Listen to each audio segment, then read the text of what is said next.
안녕하세요. 네, 벌써 7월입니다. 2020년이 반 지나갔어요. 시험까지는 한 143일 정도 남았고요. 일주일 다음에 볼지 그 주에 볼지 모르겠지만 그간 6개월을 어떻게 보내는지 한번 반성해 보시고, 뭐 어찌 보냈거나 남아있는 시간까지는 모든 수험생들이 가지고 있는 시간 똑같잖아요. 그죠? 맨 마지막 페이지 봐봐요. 오늘 드린 자료의 맨 마지막 페이지. 거기 밑부분에 한번 봐요.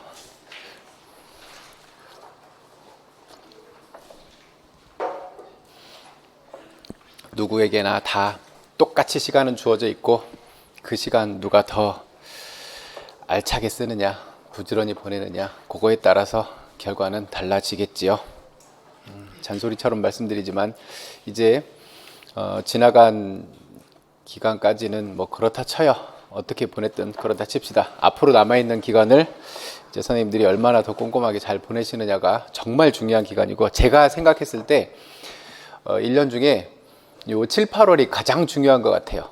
7, 8월을 어떻게 보내느냐가 정말 나중에 이렇게 뒤집어지고 왔다 갔다 하는데 정말 결정적인 역할을 하는 것 같아요. 7, 8월이 또 날이 또 한참 더워져서 나른해지기도 할 때고, 또 지치기도 한참 지칠 때이기도 하고, 심리적으로도 지치기도 하고, 그동안 공부하면서 많이 쉬고도 싶을 거고, 주변에서는 또 이제 뭐 휴가를 간다 뭐를 한다 하면서 자꾸 분위기도 이렇게 살랑살랑 할 거고, 그래서 심리적으로도 많이 힘들고 흔들림도 심할 거예요. 그래서 7, 8월 두 달을 선생님들이 그렇다고 해서 그런 분위기에 휩쓸려 버리면 정말 돌이키기 힘든 그런 결과를 만들어낼 수도 있어요. 그러니까 7, 8월 두 달 동안은 다시 말씀드리지만 죽었다 생각해요. 그냥 7, 8월 두 달 동안. 그래서 7, 8월 저랑 수업하시면서 선생님들이 하셔야 될 일은, 수업하시기 전에 미리 한번 쭉 돌려보시고, 오셔서는 이제 그날 형성평가 드리잖아요. 그건 간단하게 풀어보시고, 저랑 수업하면서는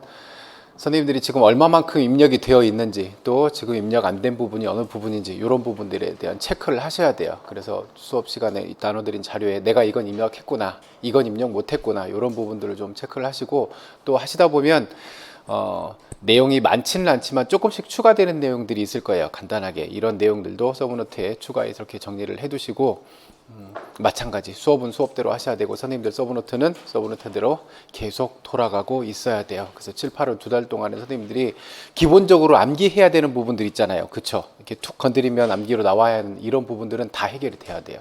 7, 8월 두 달 동안은 정말 미친 듯이 돌려서 해결을 하고 가셔야 편해져요.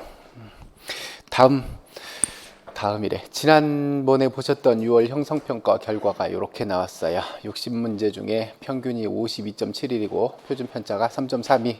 그래서 탑5가 이렇게 열심히들 하셔서 만점자에게 특별한 선물을 드리려고 준비를 했는데 약간의 실수들이 보이시더라고요. 좀 꼼꼼하게 읽고 생각하시는 그런 연습이 좀 더 필요해요. 그래서 7월, 8월에도 마찬가지 형성평가 계속 볼 거니까 그때도 그래요. 너무 점수에 연연하지 마요. 얼마 차이 안 나니까. 그리고 이제 143일 남았잖아요. 그죠? 앞으로의 계획을 선생님들이 어떻게, 뭐 각자 나름의 계획, 월에 따른 계획, 한 두 달씩 따른 계획, 이런 계획들을 세우시겠지만, 저는 남아있는 143일을 이런 계획을 세워봤어요. 선생님들은 알아서 하세요. 이건 제 계획이에요. 이럴 거예요. 오늘부터 저는 술을 안 먹습니다. 언제까지요? 선생님들 1차 보실 때까지요. 선생님들 1차 보시는 날 저녁에 시험지 확인하면서 그때 마실래요. 저는 안 먹고 있을 거니까, 선생님들도 선생님들 공부하시는데 네가 술 안 먹는 게 우리한테 무슨 도움이 돼? 그럴 수 있으시겠지만, 선생님들의 고단한 수업 여정에 조금이나마 도움이 될까 싶어서, 에너지라도 도움이 될까 싶어서 실천해 보고자 하는 거니까 그럽시다. 그리고 다달이 운동하는 목표는 따로 있어요. 네 맨날 운동만 하냐? 그럴까 봐 말씀 못 드리겠고. 자, 선생님들 수험생 입장에서 가장 부러운 게 누구예요? 어떤 사람들이 가장 부러워요? 돈 버는 사람들이 부러워요? 물론 그런 사람들도 부럽죠. 근데 선생님들 지금 수험생의 입장인 거니까 선생님들한테서 가장 부러운 분들, 선생님들이 가장 희망하시는 이상은 아마 합격하신 분들이겠죠. 그죠? 그들이 어떤 노력을 했을지도 한번 생각해 보시고 선생님들한테 한번 주문을 걸어봐요. 나는 이제 뭐 합격할 사람이다. 나는 장차 합격해서 갈 사람이다. 혹은 나는 수석 합격할 사람이다. 이런 생각을 스스로 한번 본인에게 한번 주문을 걸어봐요. 그러면 그것이 하루에 수없이 이렇게 자기 자신에게 그 이야기를 하면 그것이 내 노력과 태도가 좀 달라져요. 그러니까 선생님들이 늘 이렇게 기운 없고 늘 의심하고 불안하고 그러한 심리 상태만 갖고 공부하실 게 아니라 난 합격해서 갈 사람이야. 그러니까 정말 열심히 해야지. 이런 태도로 좀 달라지는 변화가 있을 거니까 뭐 그런 주문을 한번 해봐요. 예전에 저 15년도에 공부할 때 같이 스터디하던 친구들이 이렇게 암기 인추라는 그 스터디하던 친구들하고 시험 문제 나눠서 이렇게 풀어보면 이렇게 풀고 나서 늘 그랬어요. 그들이 그 1차 시험 보고 나서 이렇게 막 뛰는데 운동장 뛰면서 이제 몸 풀고 뛰는데 그러더라고. 형님 수석하시는 거 아니에요? 그래서 야 됐어, 수석은 됐고 그냥 가기만 하면 돼 이랬거든요. 이 얘기를 왜 하고 있지? 어쨌거나 선생님들도 자 나는 수석할 수 있어, 수석할 사람이야 라고 자기 자신에게 한번 주문을 끊임없이 한번 외워봐요. 그러면 본인의 태도가 분명히 달라질 거예요. 늘 말씀드려요. 긍정 마인드 장착하세요. 그렇게 공부하시면 가능해요. 자, 7월과 한번 시작해보죠. 선생님들 머릿속에 얼마나 입력이 됐는지 한번 봐봐요. 그동안 서브노트 돌려보시면서 얼마나 입력이 됐는지 봅시다. 1번부터 봐요. 교수 기능 연습법 얘기하고 있네요. 자신이 혼자서 거울을 보거나 비디오 녹화하는 방법으로 교수 기능을 개선하는 방법이에요. 학생들에게 사용하는 언어 교정을 위해서 매우 유용한 방법이죠. 혼자 거울을 보거나 비디오를 녹화한대요. 무슨 방법이에요? 1인 연습법이요. 참, 그리고 이 얘기 하나 더 하려고 그랬는데 우리가 23문제 정도 시험 보잖아요. 그죠? 그러면 그 문제 하나에 한 두세 가지 정도 묻는 그 하위 문제들이 이렇게 있잖아요.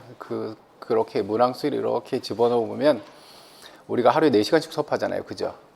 하루에 한 3문제 정도는 매일 출제되고 있다라고 생각하셔야 돼요. 그 정도 생각을 하시고 매일매일 집중하셔야 돼요. 오늘 수업하는 것 중에 3문제 나옵니다.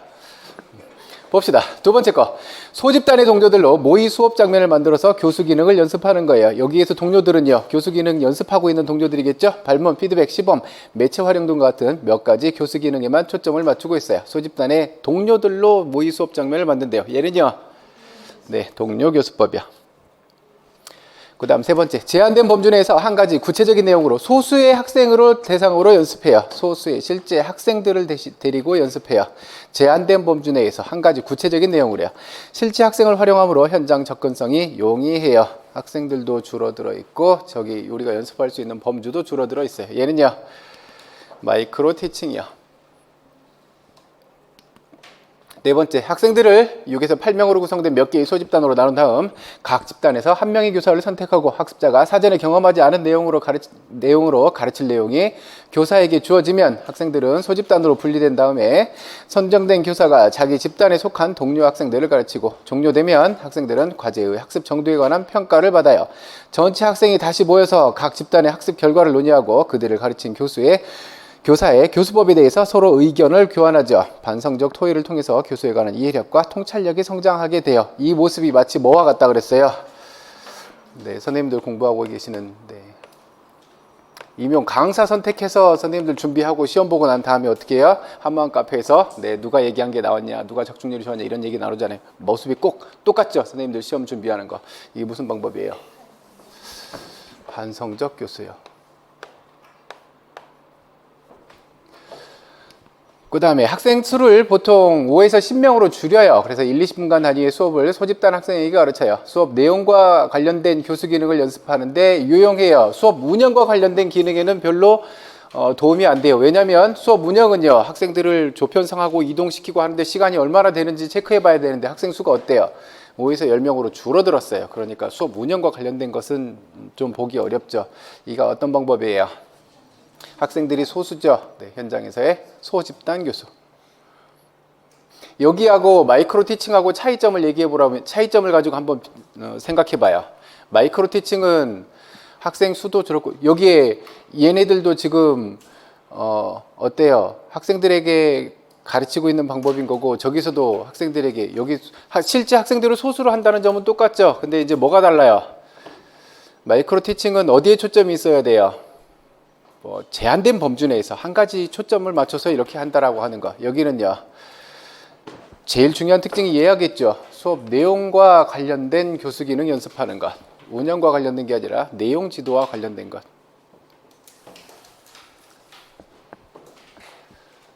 요 부분에 대해 요거를 얘기할 거면 분명히 요 부분에 대한 이야기가 빠질 수 없을 거예요. 그래야 구분이 가능해지잖아요. 그죠?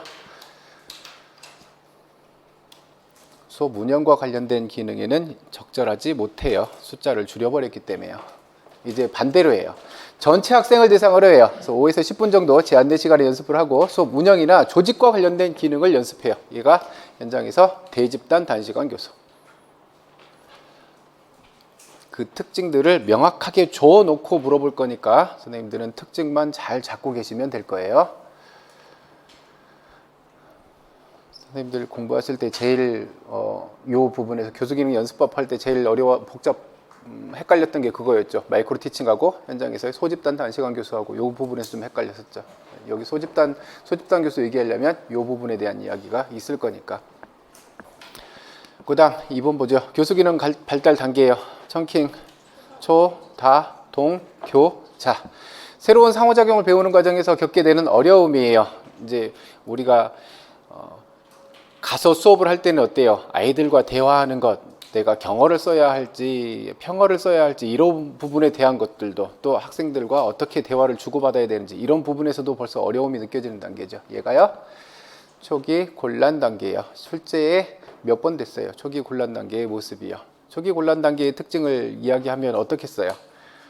네, 정신없죠. 내가 학생들하고 대화하는 것도 서로 말을 주고받는 것, 상호작용하는 것 이런 것도 어려워지는데 수업을 내가 어떻게 한 시간의 수업을 구상을 하고 이런 모습들을 가져가기 어려웠겠죠. 그 다음에 두 번째 단계는요.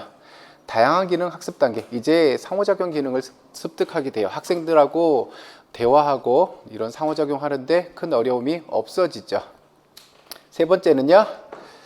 동시적 처리 방법의 학습 단계. 한 가지 기능이나 전략 향상과 동시에 다른 문제를 처리할 수 있어요. 주로 지도와 관련된 것 하면서 운영과 관련된 것을 동시에 처리할 수 있는 거죠. 주로 나타나는 모습이 그거예요. 지도와 관련한 것, 뭐 피드백을 제공한다든지 이렇게 하면서 다른 데서 뭐 떠들고 있거나 뭐 바람직하지 못하는 학생들에 대해서 동시에 처리하고 있는 모습. 요 단계의 특징을 이야기하면 어떤 특징이겠어요? 이제 요건 벗어났죠. 상호작용하는 것은 이제 원활해졌어요. 근데 뭐가 안 되는 거예요? 동시적 처리가 안 되는 거예요. 요 단계의 특징을 한번 잘 생각해 보셔야 돼요. 이 사람이 이제 상호작용 기능을 습득해서 학생들과 대화하는 건 이제 원활해졌어요. 근데 저쪽에서 애들이 떠들고 있는 거를 제지를 할 수 있다는 거예요? 없다는 거예요? 제지하지 못해요. 아직 요 기능을 습득하지 못하기 때문에.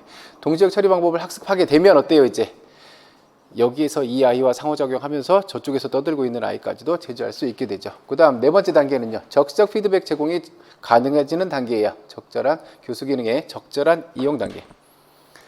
학생이 어떤 행동을 했을 때 거기에 필요한 피드백을 내가 즉각적으로 제공해 줄 수 있는 적시적 피드백이 제공이 가능한 단계. 마지막 단계는요. 상황 파악 능력을 습득하게 되는 단계. 상황 파악 능력이 어떤 거였죠? 내가 주시하고 있지 않아도 무슨 일이 일어나고 있는지 다 알고 있다는 것을 학생들에게 전달해 주는 것. 이게 무슨 단계예요? 자신감과 예측력의 습득 단계. 그래서 이렇게 단계를 물어볼 때 지금까지 출제되었던 단계는 요 극단에 있는 단계들. 초기 곤란 단계하고 자신감과 예측력 습득 단계. 요 단계의 모습들이 이렇게 출제된 적이 있어요. 왜 이런 쪽이 출제되기가 좀 쉬울까요? 너무 명확하잖아요. 그죠? 사이에 있는 애들은 조금 헷갈릴 수도 있는데 여튼 기준만 갖고 계시면 돼요.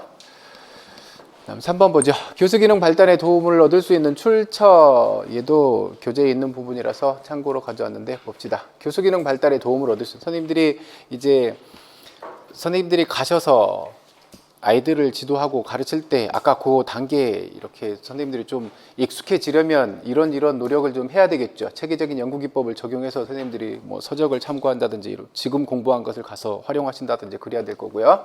선생님들이 스스로 노력해 봐야 될 거예요. 아니면 동료 교사들에게서 도움을 얻거나요.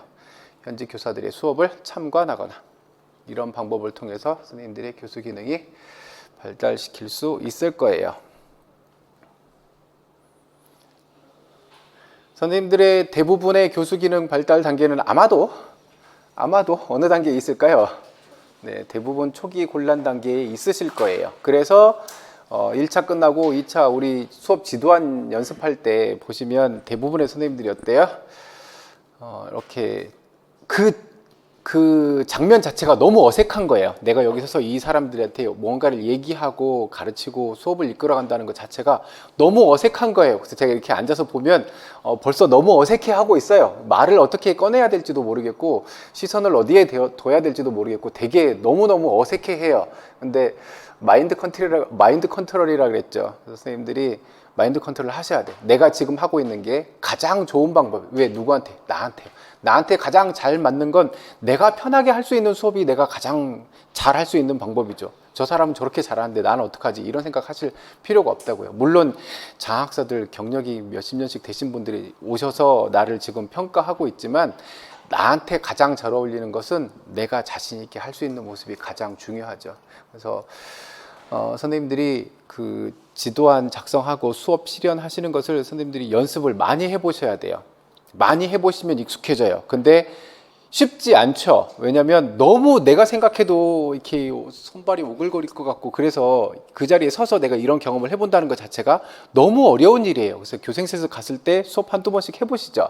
처음엔 어때요? 누가 뭐 참관하는 것도 아니고 내가 애 데리고 그냥 수업하는 거니까 뭐 이렇게도 하고 저렇게 하고 내 마음대로 이렇게 하잖아요. 하다 보니 그 실습 가셔서 올해는 수업을 별로 못 해보셨겠구나.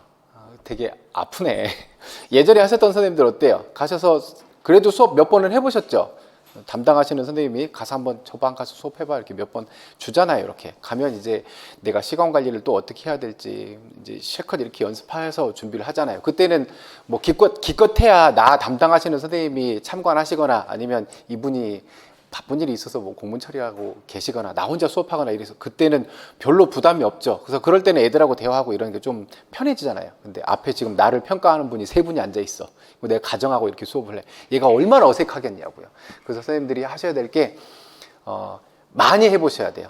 처음엔 정말 닭살 돋고 손발이 오그라들 것 같고 어떻게 해야 되지? 정말 그걸 어떡하지? 자꾸 해보셔야 얘가 깨져요. 얘를 깨는 방법은 자꾸 연습을 해보셔야 돼요. 그래서 작년에 제가 2차 해볼 때에는 그러니까 재작년에 해보고 작년에 해보고 재작년에 처음에 이렇게 선생님들 지도안 해보세요. 다짜고짜 문제를 줬어요. 이렇게 실제 출제됐던 문제를 주고 실현 한번 해보세요. 20분 동안 실현하셔야 됩니다. 이렇게 줬어요.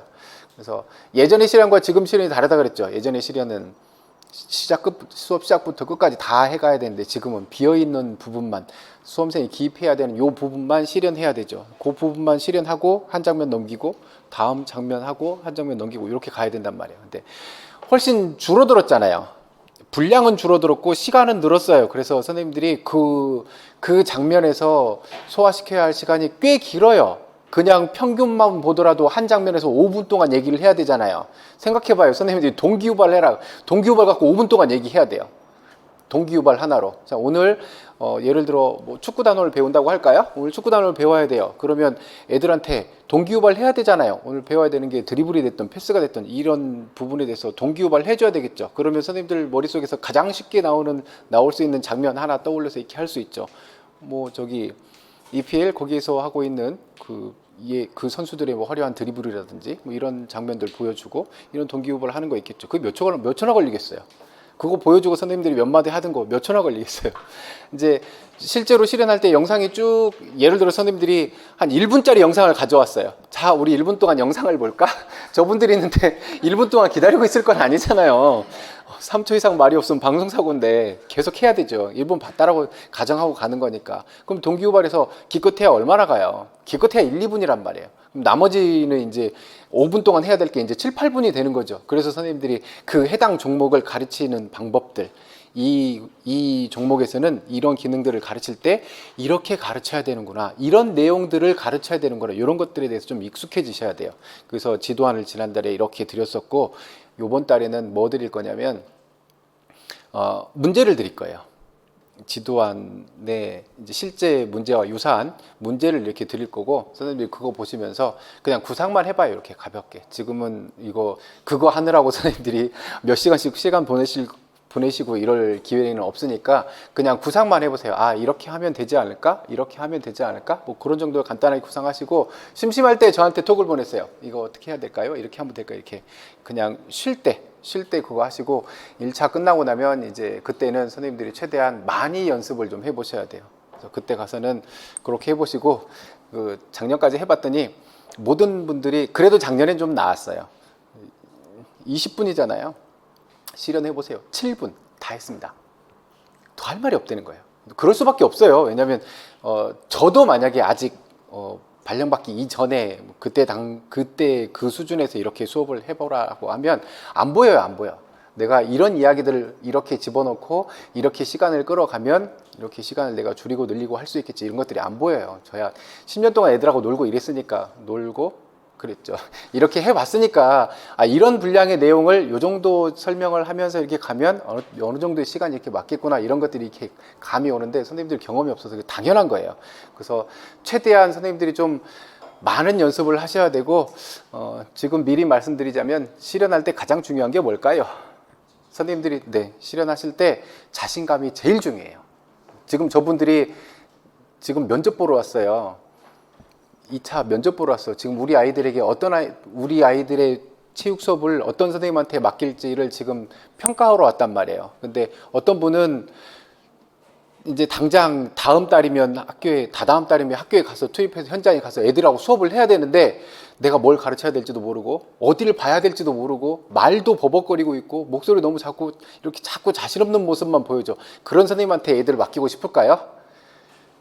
그런 부분들은 좀 가르치는 방법 측면에서 그것보다는 이런 연습 방법이 훨씬 더 좋을 텐데, 내가 해보니까 그래, 처음엔 그럴 수 있어, 근데 좀 시간이 지나면 그것보다는 이 방법이 더 좋을걸, 그런 부분들에 대해서 저분들이 그렇게 느끼고 있을지언정 자신 있게 하는 모습이 훨씬 더 중요해 보여요. 왜냐하면 그런 부분들은 가서 노력하면 되거든요. 좀 공부하고 이러면 돼. 근데 저 사람이 성격적으로 저런 거 아니야? 저런 선생님한테 어떻게 맡기지? 이런 의심을 하기 시작해버리면 점수가 좋게 나오기 힘들겠죠. 그래서 선생님들이 수업 시간에 들어가서 교생 실습 때 선생님들이 수업하셨던 것처럼 선생님 혼자 하는 거잖아요. 실제 가서 현장에 가서 아이들 데리고 선생님이 하시는 거잖아. 그러면 그때의 모습을 한번 떠올려 봐요. 아이들 입장에 생각해 보면, 저 선생님이 얘기하는 게 그런 것 같아, 그래, 믿을만 하네, 이런 느낌을 줬을 때와, 이제 선생님이 어딜 볼지도 모르겠고 실제로 애들 앞에 갔는데 이러고 있고 이래버리면 애들이 이제 신뢰하기 좀 어려워지겠죠. 그래서 선생님들이 가장 중요한 건 자신감이 가장 중요해요. 틀린 얘기 해도 돼. 차라리 자신 있는 모습을 유지하는 게 훨씬 더 좋아요. 그래서 선생님들이 한번 1차 끝나고 나서는 저랑 같이 수업을 2차 지도안 실현 연습을 저랑 같이 하지 않으시더라도 선생님들이 동영상 촬영을 하세요. 카메라를 놓고 전화기로 동영상 촬영을 하셔서 저한테 보내요. 이렇게 보내주시고 저한테 피드백을 요청하세요. 그럼 제가 이렇게 얘기를 해드릴게요. 제가 알기로 노량진에서 2차 지도해 주시는 선생님들이 오래돼서 모르겠네. 예전에는 없었는데, 그래서 안 하시더라고요, 다른 선생님들이. 그래서 제가 올해도 할 계획이 있으니까 혹시 저랑 수업을 안 하시더라도 선생님들이 원하는 수업 이렇게 짜셔서 한 다음에 동영상을 보내세요. 그거 보고 제가 피드백을 드리도록 할게요. 이거 보다가 겁나 오래 갔네. 현직 교사들의 수업을 참관해 보면 그럴 수 있죠. 4번 보죠. 자, 뭔가 봐요. 수업 운영 행동을 시작해서 하나의 수업 운영 행동 시작한 다음에 다음 학습 지도 활동이 또는 연습 활동이 시작되기 전까지의 시간, 운영 행동이 시작되었어요. 그리고 이제 운영 시간이 쭉 지나가다가 운영이 끝나고 이제 활동이 시작하겠죠. 요때까지의 길이를 얘기해요. 예를 들어서 전체 학급을 4조로 나눠서 A, B, C, D, A와 B조, C와 D조가 게임을 하는 배구 수업을 가정해 보자. 조를 바꿔서 게임을 하고자 할 때 교사는 호각을 불어서 게임을 중단하고 A와 D조, B와 C조가 각각 제1경기장, 제2경기장에서 게임을 새로 시작하려고 지시하게 되겠죠. 호각을 불면 애들이 현재 여기에서 A와 B가 여기에서 경기를 하고 있고 C와 D가 여기에서 경기를 하고 있었겠죠. 호각을 불었어요. 그러면 아이들이 어떻게 할까요? 멈추겠죠. 멈추고 뭐 해요? 얘들이 일로 오고 얘들이 일로 가고 이렇게 바꾸겠죠. 다 바꾸고 나면요. 이제 다시 또 게임을 시작하겠죠. 호각을 불어서 이제 시작할 때까지의 시간, 이때까지 시간 얘를 뭐라 그래요? 수업 운영 장면이라고 해요.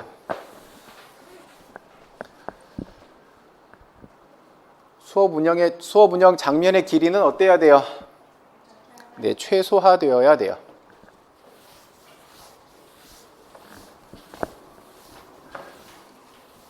전체 수업 운영 시간은 어떻게 될까요? 각 수업 운영 장면들이 전부 합하면 그게 수업 운영 시간이 되겠죠.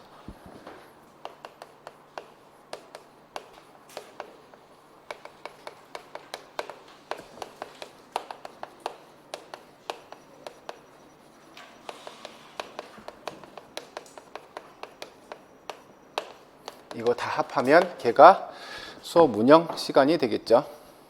저 시간들은 최소화되어야 돼요. 최소화시킬 수 있는 구조를 선생님들이 효율적으로 만드실 수 있어야 하고요. 수업 지도안 작성하고 실현할 때 이런 부분까지도 신경을 쓰셔야 돼요. 이렇게 해야 이동 시간이 짧아지겠구나. 이렇게 해야 대기 시간이 좀 짧아지겠구나. 그래서 애들이 과제에 참여할 수 있는 시간을 좀 더 많이 확보할 수 있겠구나. 이런 부분까지 신경을 쓰셔야 돼요. 물론 그런 거에 대한 신경을 안 쓰면 눈에 안 들어옵니다. 선생님들 눈에는 안 들어올 수밖에 없어요. 거기까지 안 나가요. 시선이 안 닿아요. 왜? 경험이 없기 때문에. 그건 어쩔 수 없어요. 그래서 짜실 때 그런 부분까지 신경을 좀 쓰시라는 거. 5번 보죠. 효율적인 교사의 특징이에요. 맹지 씨가 얘기했죠? 학습 내용에 배당된 시간의 비율이 높고 학습과제 참여 비율이 높고 학습 내용이 학습자의 학습 능력에 적합해야 돼요. 그래서 성공지향 학습을 할 수 있어야 되고요. 따뜻하고 긍정적인 학습 분위기 조성하고 이 분위기 속에서 학습자의 과제 참여 비율을 높게 유지하는 학습 구조를 개발할 수 있어야 돼요. 학습자의 과제 참여 비율을 높게 유지하는 학습 구조. 쟤를 신경 써야 한다는 얘기예요. 이걸 신경 못 쓰면요. 운영 시간이 길어지겠죠. 과제 참여 비율이 높으려면 과제에 참여하지 않는 시간이 줄어야 되잖아요. 그러려면 운영 시간을 좀 줄여야 되겠죠. 대기 시간을 줄인다든지 이동 시간을 줄인다든지 이런 모습이 보여져야 되겠죠.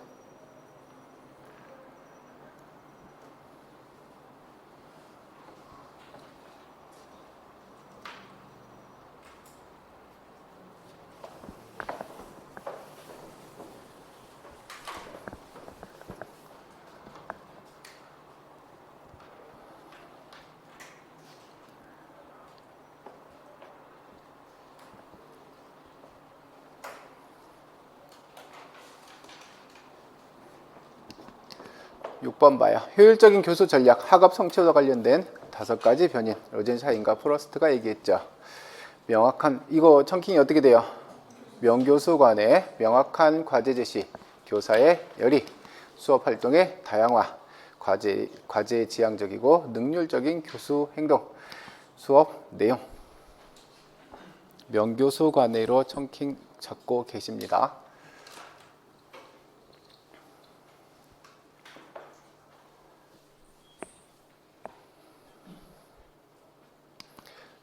7번 보자. 자, 학년 초 3주 내에 학생들이 수업 운영 구조를 체득할 수 있도록 가르쳐야 된다고 주장하고 있어요. 학생들이 수업 운영 구조를 체득할 수 있어야 돼요. 그래서 수업 운영이 어떻게 이루어지는지 학생들 입장에서 충분히 익숙해져 있어야 돼요. 이를 위해서 다음과 같은 일들을 해야 돼요. 수업 중 학생들이 지켜야 할 행동규칙을 설정해줘요. 지금 언제 하는 거예요? 학년 초 3주 이내예요. 학년 초예요. 학년 초에 학생들이 수업 운영 구조를 체득할 수 있어야 돼요. 수업 운영 구조를 체득한다. 이게 무슨 말이에요? 학생들 입장에서 보면 저것이 익숙해져 있지 않으면 어떻게 될까요? 매 시간 학생들은 우왕좌왕 하겠죠. 그죠? 뭘 해야 되는지, 어떻게 움직여야 되는지 이런 걸 모르겠죠. 수업 운영 구조를 체득할 수 있어야 돼요. 즉, 이 선생님은 우리가 출석 점검을 할 때 어떻게 해야 되는구나. 우리가 복장 점검을 할 때 어떻게 해야 되는구나. 준비 운동할 때 어떻게 해야 되는구나. 이런 것들에 대해서 학생들이 알아야 한다는 거죠. 그래서 제가 현장에서 늘 사용하는 방법이라고 그랬잖아요. 10년 동안 사용한 방법이에요. 애들을 출석 번호 순으로 이렇게 세워요.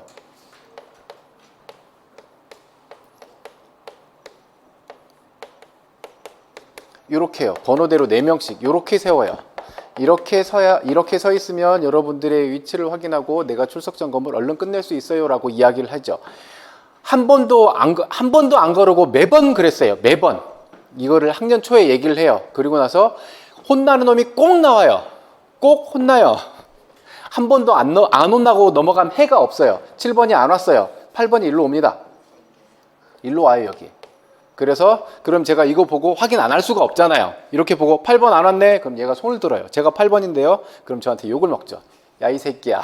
네 자리는 여기야. 네 자리는 여기야. 너는 항상 여기에 서는 거야. 앞에 있는 사람이 오거나 안 오거나 넌 여기에 서는 거야. 네가 거기 있으면 8번이 안 온 줄 알지. 이제 7번 안 왔네. 네. 그리고 나서 체크를 하죠. 이렇게 보면 바로 가능하죠. 그러니까 아이들의 입장에서 보면 이 선생님 수업할 때는 내 자리는 항상 여기에 서 있어야 되는, 출석 점검할 때 내 자리는 여기 서 있어야 되는구나. 이걸 아는 거죠. 얘가 학생들이 수업 운영 구조를 체득하는 거예요. 이렇게 만들어 놓으면 뭐가 짧아질 수 있을 거니까요. 네, 수업 운영하는 시간이 짧아질 수 있을 거니까요. 그래서 수업 중에 학생들이 지켜야 할 행동규칙을 설정해 주죠. 두 번째, 행동규칙을 지속적으로 상기시켜줘요. 이때 학년 초에는 행동규칙을 지속적으로 상기시켜줘야 돼요. 그러고 나면 어떻게 될까요? 1년 동안 애들이 이런 것들을 해야 되는구나 말아야 되는구나에 대해서 학생들이 알게 되죠. 근데 이걸 1년 동안 하고 있다고 생각해봐요. 그러면 효율적이지 못하겠죠. 그 다음에 규칙을 준수하거나 위반하는 데 대한 보상이나 처벌 규정을 마련한다. 뭘 이용한다는 얘기예요? 뭐 이용한다는 거예요? 규칙을 준수하면 보상을 주어지고 위반하면 처벌이 따른대요. 뭘 사용하겠다는 거예요? 수반성을 이용하겠다는 거예요. 잘 생각해 두시라 그랬어요. 행동계약, 행동공표 여기에서 뭐 사용하라 그랬어요? 수반성의 원리를 활용하라 그랬어요. 그래서 잘 지켰을 때 어떤 보상을 받을 수 있는지, 지키지 못했을 때 따르는 페널티가 무엇인지, 이런 수반성의 원리를 적용시켜야 한다는 것. 그 다음에 진행 중인 학습 활동을 방해하지 않고 수행할 수 있는 뭐를 가르쳐야 돼요? 학년 초에 뭐 가르쳐야 돼요? 네, 매우 중요한 거 이거 해야 돼요. 상기적 활동 가르쳐줘야 돼요. 그래서 여기 갔을 때 복장 점검은 스스로 내가 복장 점검표에 이렇게 메모해야 되지. 우리가 체육관이나 운동장에 모이게 되면 우리는 수업에 앞서서 우리는 어떤 것들을 미리 하고 있어야지 이런 것들에 대해서 미리 알려줘야 된다는 거죠. 언제요? 학년 초에요. 이게 이루어져야 돼요. 얘가 기출문제로 주어진 문제예요. 이 부분은 원서에 있는 거 가져온 거고요. 여기서 기출문제가 한번 나왔어요. 잘 생각해봐요. 있었어요. 학년 초에 이 활동들을 해야 한다라고 하는 개념이 출제된 적이 있어요. 네, 8번 보죠. 학습 지도 시스템에 영향을 미치는 교구의 세 가지 기능. 교구를 사용하면 이러한 측면에서 효과를 볼 수 있다 그랬죠. 어떤 거요? 네, 단위 시간당 학습자의 반응 영역을 제한할 수 있을 거고요. 또 피드백 제공에 활용할 수 있을 거고, 또 단위 시간당 연습량을 증가시킬 수 있어요. 학습자의 반응 영역을 제한한다. 어떤 거 생각하시면 돼요? 공 매달아 놓고 스트로크 하는 거, 이거 연습해 보시면, 생각해 보면 될 거고, 피드백 제공에 활용되는 거, 서브 지역을 표시해 놓은 것, 단위 시간당 연습량 증가하는 건요, 투구기 생각해 보시면 되겠죠.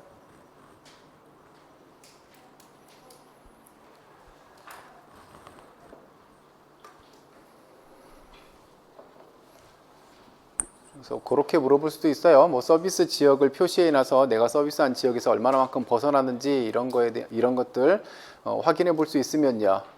예를 들어서 내가 서비스 해야 되는 지역이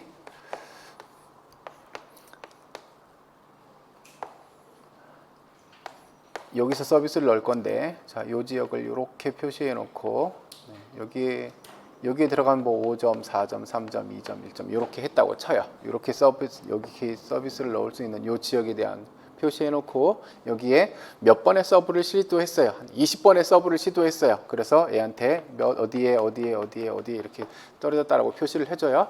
이것을 이렇게 교구로 사용했을 때 얘네들 어떤 측면에서 좀 효과가 있어요? 피드백 제공에 활용할 수 있겠죠. 또 여기서 또 파생할 수 있는 이런 문제들도 있어요. 20번 시행했어요. 그래서 5번 떨어질 때 어디 떨어졌는지 5번 실수했을 때 한 번씩 얘한테 피드백 제공을 해줬어요. 20번 시행했고요. 피드백 제공의 절대 빈도는요, 5번 시행할 때마다 한 번씩 제공해 줬어요. 20번 시행했어요. 절대 빈도는 4번 했겠죠. 5번 할 때마다 한 번씩 했으니까. 상대 빈도는요, 20분의 4겠죠. 그 다음에 긍정적인 수업 분위기 속에서 학습 과제에 몰두하고 과제 지향적인 태도를 갖게 하기 위해서 큰인이 개발한 학습 파괴적인 학생 행동 예방하는 예방 전략 6가지가 있어요. 청킹은요, 상동유, 여지 파악. 학생들이 무엇을 하고 있는지 교사가 항상 인지하고 있다는 사실을 전달해 주는 것. 얘가 뭐예요? 상황 파악. 저희 고등학교 때 문학 선생님 이악 물고 얘기하시는, 안 보고 있어도 무슨 일이 일어나고 있는지 다 알고 있다는 거. 두 번째, 2가지 일을 동시에 처리하는 거. 얘는요, 동시적 처리. 2가지 일을 동시에 처리하고 있어요. 그 다음에 수업 활동의 흐름을 중단하지 않고 부드럽게 이끌어가는 것. 중단하지 않아요. 얘가 유연한 수업 전개. 제일 헷갈리는 게 선생님들 요거 2개예요. 그 다음에 수업 진행을 늦추거나 학생의 학습 활동을 중단시키지 않고 계속해서 활력 있게 수업을 전개해가는 것. 얘가 여세요지. 제일 헷갈리는 게 요거예요. 유연한 수업 전개는 중단하지 않고, 요거 단서로 보시면 되고요. 얘는 중단하지 않는 것뿐만 아니라 어떻게 활력 있게 수업을 전개해 가는 거예요.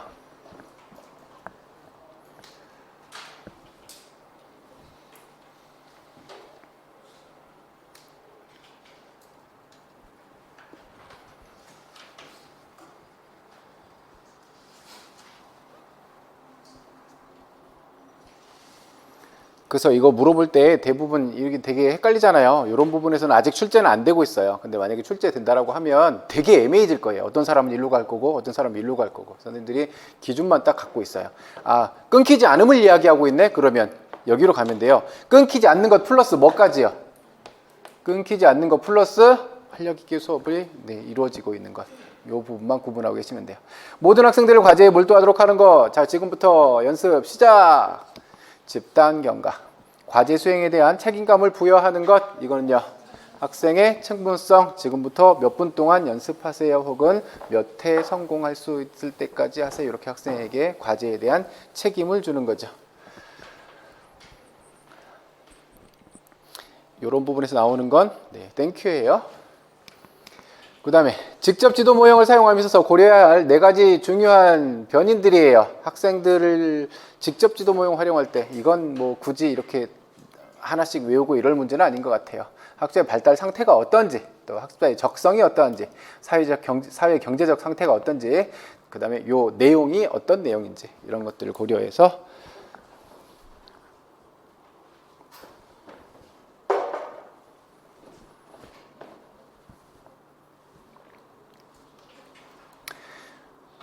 직접적 지도 모형을 사용한다라고 하는 건 어떤 모습인지 한번 생각해 봐요. 어떤 수업이 되겠어요? 네, 교사에 의한 일방적인 수업이겠죠. 그래서 별로 중요하지 않아요. 요거 자체가 그닥 중요하진 않아요. 11번. 체육 수업에서 활용되는 학생들의 시간을 봐요. 교수 활동과 연습 활동을 하기 전 또는 그 후 사이의 시간. 얘가 아까 뭐였어요? 대기 시간. 출석 확인, 팀 편성, 위치 이동 등 수업 운영 과제에 소비한 시간. 얘는요, 운영 시간.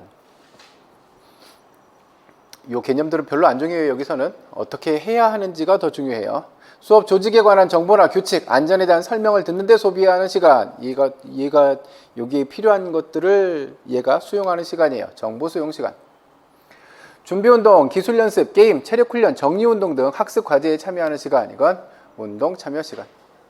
준비운동, 정리운동 이런 것까지 다 포함된 시간이에요. 얘가 운동에 참여한 시간이에요.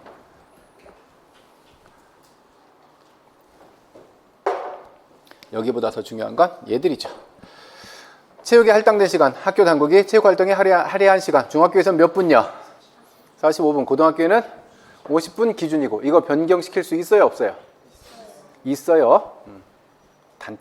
단축해서 할 수 있어요. 실제로 가시면 많이 해요, 단축을. 중학교 45분 수업하는데 40분 수업을 종종 할 거예요. 40분 수업할 때 선생님들 학교 다닐 때도 기억해봐요. 기억난다니까요. 특정 요일에 수업이 자꾸 빠져. 그러면 그 과목의 수업이 어떻게 될까요? 줄어들어 버리겠죠. 그러니까 어떻게 해요? 수업을 그날 하루를 통으로 빼는 게 아니고, 예를 들어서 오후를 빼야 된다. 그러면 오후 수업을 통으로 빼는 게 아니고 어떻게 빼요? 40분씩 해서 오전에 7교시까지 해버리는 거예요. 이렇게 시간을 줄여서. 그러면 시간은 좀 줄었을지언정 그 과목에 할애된 시간은 확보할 수 있었겠죠. 체육활동에 학습자들이 소비한 시간, 얘가 운동 참여 시간. 학습자가 학습 과제에 실제로 투입한 시간의 양은요, 학습 과제에 투입한 거예요. 얘가 과제 참여 시간. 학습자가 성공적으로 경험하면서 학습 과제에 집중하는 시간의 양, 얘는요, 실제 학습 시간. 그래서 여기서부터 여기까지 어때요? 시간이 점점 줄어들죠. 왜 줄어들어요? 여기에는 어떤 시간들이 포함되어 있으니까요. 어떤 시간들이 여기에 포함되어 있어요? 네, 이런 시간들이 있을 거잖아요. 뭐 대기 시간이라든지, 뭐 이동 시간이라든지, 이런 거 다 통틀은 어떤 시간? 운영 시간으로 소비되는 시간이 있을 수밖에 없기 때문에 이렇게 시간이 줄어들죠. 그래서 요 둘의 관계를 물어본 게 시험 문제에 출제된 적이 있어요. 과제에 참여한 시간과 실제 학습 시간이요. 실제 학습 시간이 어떤 개념이니까요. 네, 학습 과제에 참여한 시간 중에 높은 성공률로 과제에 참여한 시간이 실제 학습 시간이니까, 실제 학습 시간이 늘어나려면 기본적으로 뭐가 늘어야 되고요?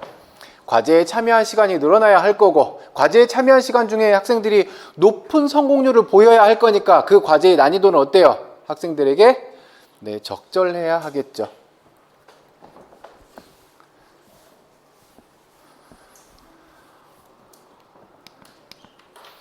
ALT는 실제 학습 시간은 학습자의 과제에 대한 성공적인 수행을 중요하게 여기고 있죠. 과제에 참여한 시간 중에 높은 성공률을 보이면서 참여한 시간이니까요. 그래서 세 개의 개념을 포함하고 있다 그랬어요. 뭐요? 집, 난, 관을요. 과제에 집중할 수 있어야 되고, 과제의 난이도가 학생에게 적합해야 할 거고, 과제와 관련된 활동들이어야 할 거고요. 그래야 실제 학습 시간을 높게 유지할 수 있을 거예요. 요 세 개의 개념도 반드시 갖고 계세요. 운동 참여, 과제 참여 시간과 실제 학습 시간의 관계, 그리고 그 개념을 묻는 문제가 출제되었어요. 실제 학습 시간을 관련한 요 다음 문제가 출제될 수 있어요. 과제에 집중할 수 있어야 되고, 그 난이도를 생각해 보면 과제의 난이도가 학생들에게 적합해야 돼요. 가장 실제 학습 시간을 높게 유지할 수 있는 모스턴의 수업 스타일은 어떤 스타일이라고 그랬어요? 그래서 포괄형이죠. 뭐 때문에요? 네, 학생들이 자신에게 맞는 난이도를 스스로 선택할 거니까 모든 학생들에게 성공적인 학습 기회를 보장해 줄 수 있는 기본적인 근거를 가지고 있죠. 체육 수업에서 ALT가 적은 두 가지 이유가 어떤 것 때문이라고 그랬어요? 네. 교사가 만들어 놓은 수업 운영, 교사의 수업 운영 및 수업 조직 면에서의 문제, 아니면 교사가 만들어 놓은 수업 계획 자체의 부적절성, 문제가 주어진다면 요거 두 개를 이렇게 나열해라 하는 문제보다 이렇게 지도안의 모습 혹은 수업 장면을 일지로 써놓은 것, 이 모습을 보여주고 이 교사는 ALTP가 왜 부족했지요? 라고 물어볼 수도 있어요. 그러면 이 모습을 보고 어떤 문제예요? 라고 얘기해 줄 수 있어야 하는 그런 형태의 문제가 주어질 가능성이 더 커요.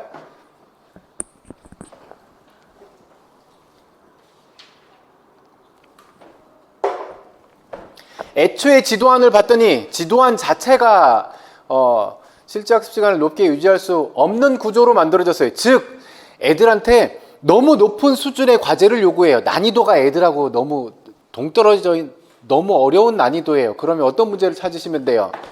계획 자체가 부적절하다는 거, 혹은 애들이 좀 이따 뒤에서 나올 요 문제인데, 애들이 예를 들어서 슈팅 연습을 해야 되는데 골대가 하나밖에 없어요. 그래서 30명이 한 줄로 서서 한 명씩 슈팅을 해. 이러면요, 과제에 참여하는 시간 높게 가져갈 수 없잖아요. 대기 시간이 너무 많이 길어질 거니까. 이런 것들도 어떤 측면에서요, 계획 자체를 이렇게 짜버렸으면 그럴 수 있겠죠. 또 수업 운영 및 조직 면에서의 문제, 이제 계획서 상으로 보면 별 문제가 안 돼요. 별 문제가 안 되는데 실제 수업을 하는 걸 봤더니 어때요? 교사가 대기시간, 운영시간 길어질 수밖에 없도록 교사가 이렇게 수업을 이끌어가고 있어요. 뭐 중간에 뭐 장황한 설명을 계속 늘어놓고 있다든가, 혹은 쓸데없는 얘기들을 자꾸 한다든지 이래버리면 시간이 많이 빠져나갈 거잖아요. 요거 두 개는 체크해 두시고, 저기 실제 학습 시간과 관련된 것은 아까 그 문제 여기까지 파생될 수 있으니까 잘 챙겨 놓으셔야 돼요. 15번 보죠. 효율적인 체육 교수란 뭐가 높고 뭐가 낮아야 돼요? 네. 실제 학습 시간은 높아야 될 거고요. 낮아야 될 거는요, 네, 운영 시간은 낮아야 될 거고. 그래야 효율적이겠죠. 효율적이라고 하는 거는요, 시간의 측면에 생각해 보셔야 되잖아요. 제한된 시간이라면 애들이 많이 활동할 수 있어야 되고, 또 그 활동들이 어때요? 실제 학습 시간을 많이 확보할 수 있는 구조여야 되겠죠. 그래서 운영 시간은 줄어야 되고, 실제 학습 시간은 많으면 효율적이라고 할 수 있겠죠.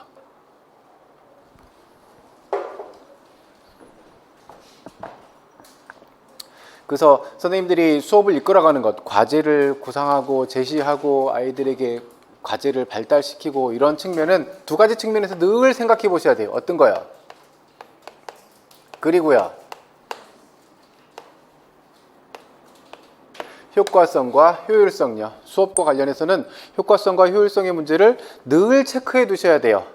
이러한 내용으로, 이러한 방법으로 학생들에게 가르치면 실제로 아이들에게 이런 운동 기능을 발달시키는 것, 혹은 시민정에서 혹은 학습 목표를 잘 발달시킬 수 있는데 이러한 효과를 가져올 수 있을까? 그 다음에 효율성은요, 제한된 시간 동안, 우리가 1시간의 수업이 제한되어 있잖아요. 이 제한된 시간 동안 학생들에게 많은 연습량 혹은 그 안에서 높은 성공률을 유지하면서 실제 학습 시간을 많이 가져갈 수 있는 구조를 만들어낼 수 있을까? 이 두 가지 측면을 반드시 생각해 보셔야 돼요. 그래서 좀 더 수준 높은 지도안을 작성하시려면 1차 끝나고 2차 시험 보실 때 좀 더 수준 높은 지도안을 작성하시려면 이 두 가지의 문제를 갖고 가셔야 돼요.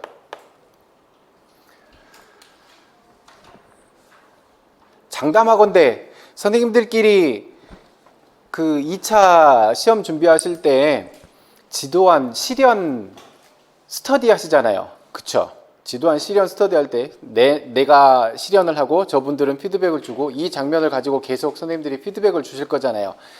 아마 요 이야기들은 안 나올걸요? 대부분 어떤 이야기 나와요? 말이 너무 빠르다, 말을 더듬었다, 뭐 시선 처리가 어떻다, 요런 정도 수준에서 그친다고. 왜? 선생님들끼리 하면, 아니 이게 시선이 거기까지 안 가는 게 당연한 거라고요. 그래서 한 번쯤은 오세요. 영상을 보내시든지 오시든지요. 그래서 맥리 씨가 효율적인 교수의 특징을 이렇게 얘기했어요. 학습 효과는 학습할 기회의 수와 양에 직접 비례해서 증대돼요. 그러니까 학생들에게 어떻게 해야 돼요? 학습할 수 있는 기회를 많이 제공해 줘야 되죠. 그러려면요, 운영 시간 줄여줘야 될 거고요. 학습할 기회가 일단 많이 주어져야 효과가 늘어날 거고요. 실제 연습을 통해서 정의적, 인지적, 심동적 기능을 숙달시킴으로써 학습 효과를 극대화할 수 있을 거고요. 다른 사람의 기술 수행을 관찰함으로써 학습 효과를 극대화할 수 있을 거고요. 또 이제 성공률에 대한 이야기예요. 실패율이 10% 이상 되는 난이도의 기술 연습을 통해서는 별다른 학습 효과를 기대할 수 없다. 90% 이상의 성공을 애들이 경험할 수 있어야 된다는 거예요. 난이도 수준에 대한 얘기죠.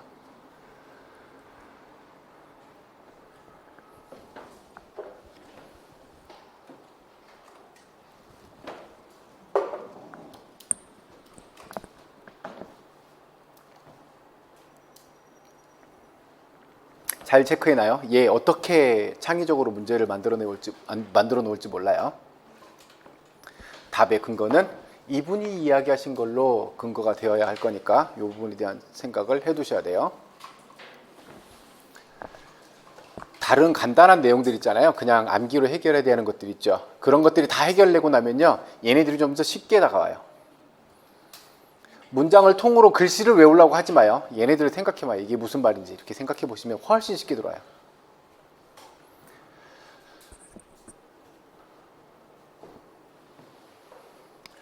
(16번) 봐요.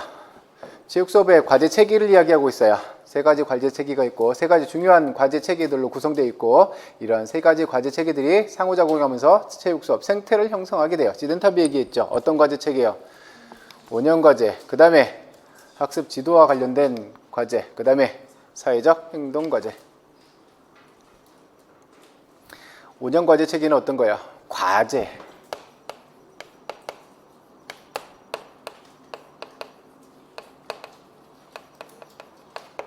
과제는 어떤 것들이 있고요?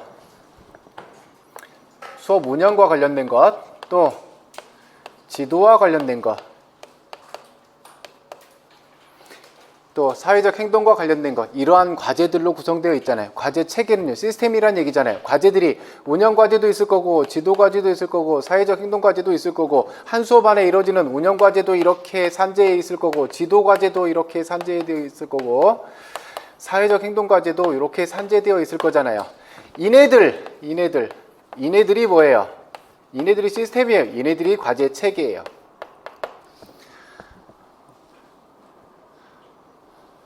저 뒤에서 또 나올 거니까 봅시다.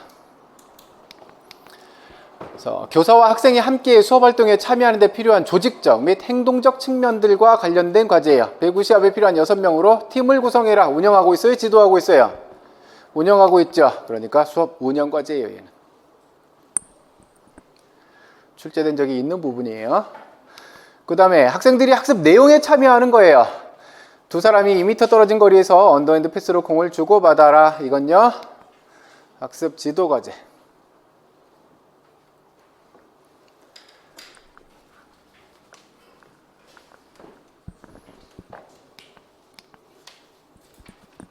주로 얘 특징을 잘 봐요. 주로 교사보다 학생들에 의해서 결정되거나 조정되어요.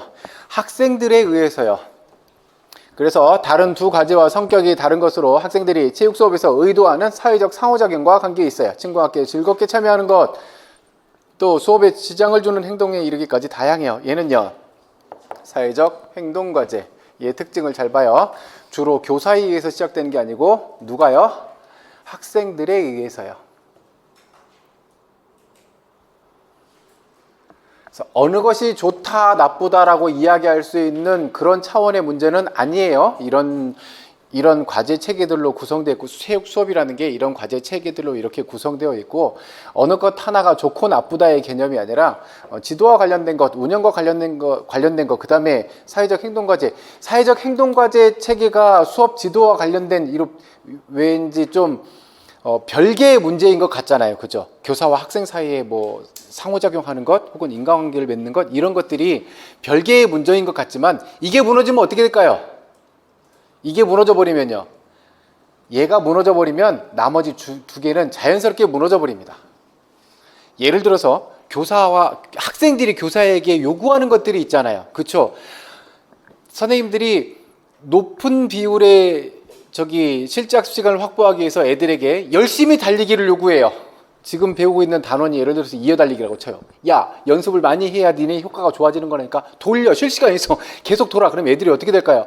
선생님 너무 힘들어요, 좀 쉬었다 하면 안 돼요? 시끄러, 닥쳐, 빨리 뛰어. 이래버리면요, 애들 입장에서는요, 아, 우리는 힘들어 죽겠는데 우리 공감 못 해주네, 이해 못 해주네, 아, 짜증나는데 싫은데 이래버리면요, 이거 말 들을까요?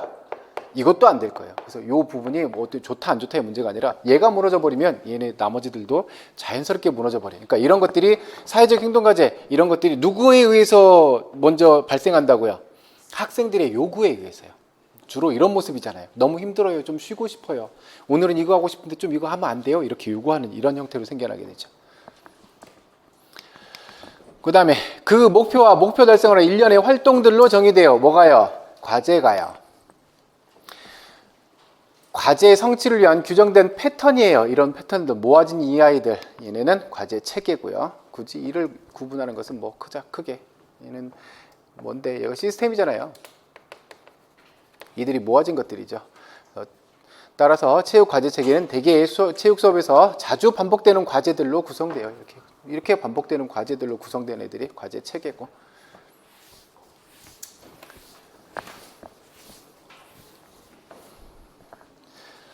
그럼 이제 타협을 봐야 되겠죠?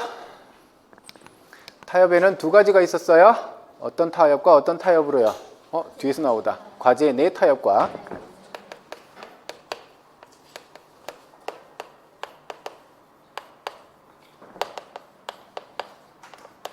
그리고 과제 간 타협이야. 과제 내 타협은 주로 어떤 거예요?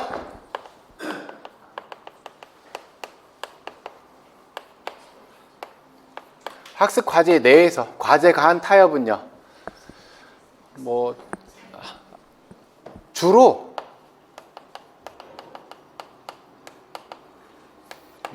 학습 과제 이것을 위해서 어떤 거, 운영이나 사회적 행동 과제,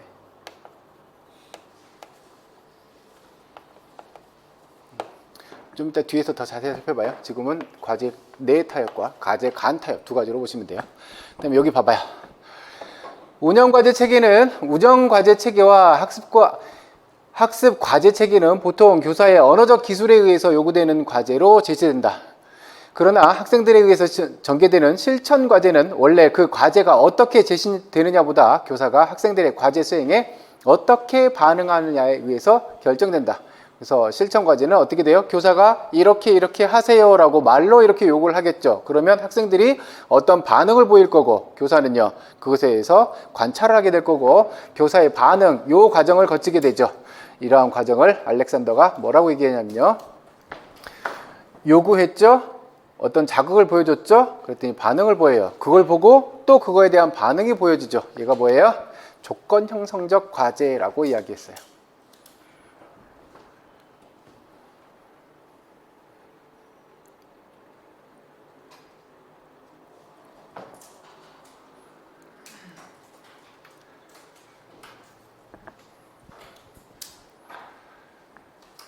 조건 형성적 과제, 조건 형성, 이건 조작적 조건 형성과 도구적 혹은 조작적 조건 형성과 고전적 조건 형성 두 가지로 구분했었죠. 일반 교육학에서 했으니까 간단하게 한번 보고 갈게요.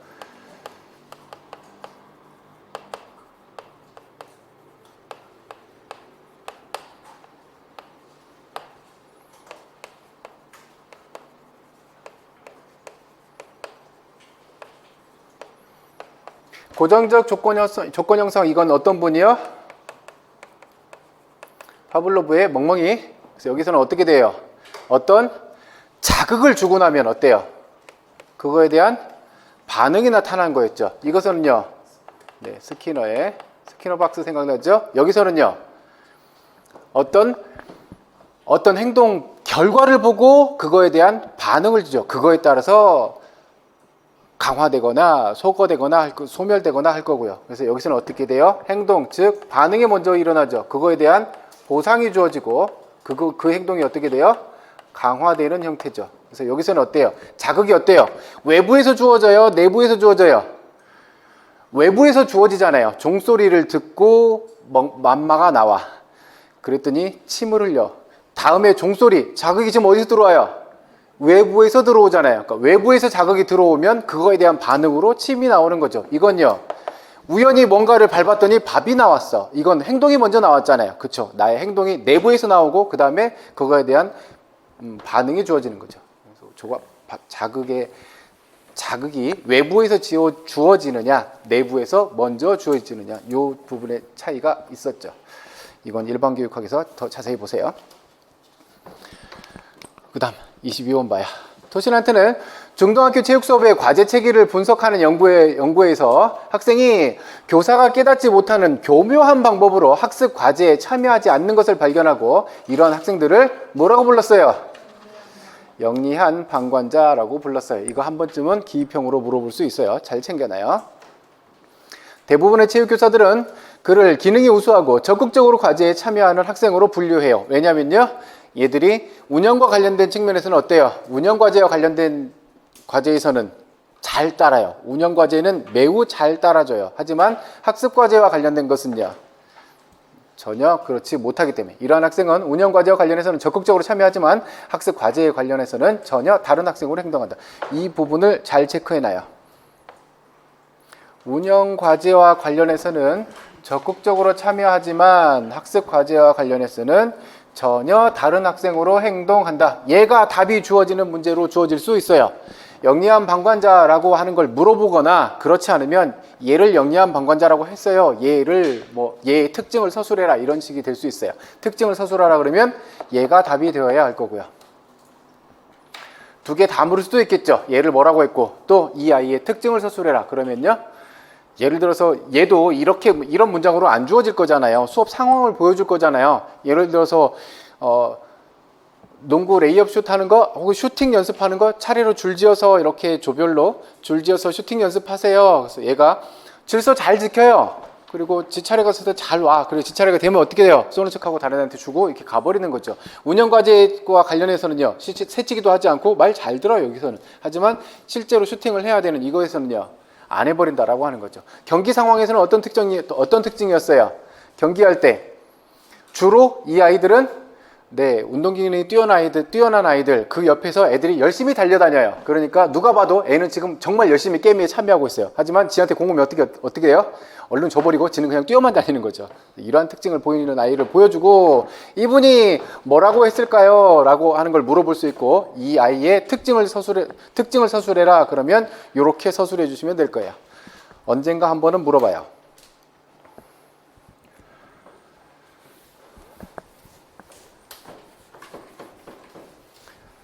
저런 아이들이 많거든요. 그러면 잠깐만 쉬었다 가죠.